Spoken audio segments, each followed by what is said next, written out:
बुलाना हराम है, उनसे निकाह करना हराम है, उनकी मजलिस में शामिल होना हराम है। अस्सलाम वालेकुम।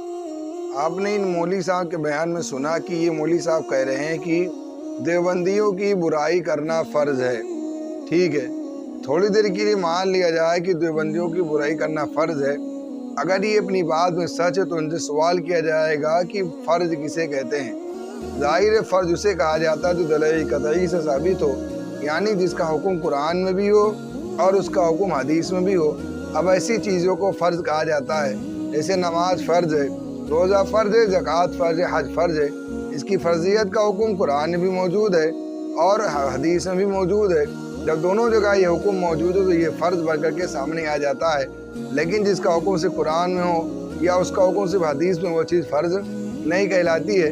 तो इसके लिए ज़रूरी है कि अगर ये मौलवी साहब कह रहे हैं कि देवबंदियों की बुराई करना फ़र्ज है, तो फिर इनको ये चाहिए कि कुरान और हदीस का हवाला पेश करके दे दें कि देखो कुरान में भी हुक्म है और हदीस में भी हुक्म है, इस वजह से देवबंदियों की बुराई फ़र्ज है। लेकिन खैर इससे ये कासी ने पेश नहीं कर सकेंगे। लेकिन हम उम्मत से और आवाम से एक सवाल ये करना चाहते हैं कि जिसके अंदर ये इतनी खुराफात सोच हो, जिसकी जहन के अंदर इतनी खुराफात हो, मेरे अजीज़ों आप ज़रा अपने जहन से सवाल करें, अपने दिमाग में इस बात को आप सोचें कि ऐसे मजलिसों में जाकर के क्या आप दीन सीखेंगे? आपको क्या नमाज़ पढ़ने का तरीका सिखाएंगे? क्या रसूलुल्लाह सल्लल्लाहु अलैहि वसल्लम की सुन्नत सिखाएंगे? क्या सहाबा इकराम की कुर्बानी के बारे में आपके बताएंगे? क्यों?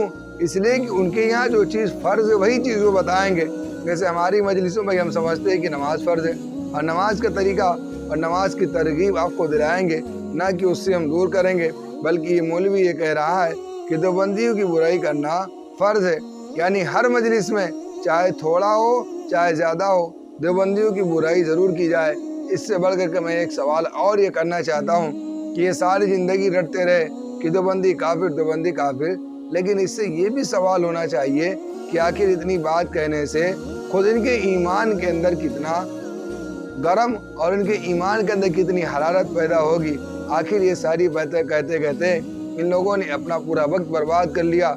लाखों में जलसा होते लेकिन उसका नतीजा कुछ नहीं निकलता सिवाय इसके कि ये लोग देवबंदी को काफिर ही बनाते हैं बस, और इससे कोई नतीजा निकलने वाला नहीं है, ना ऐसे बातों से कोई फ़ायदा होने वाला है।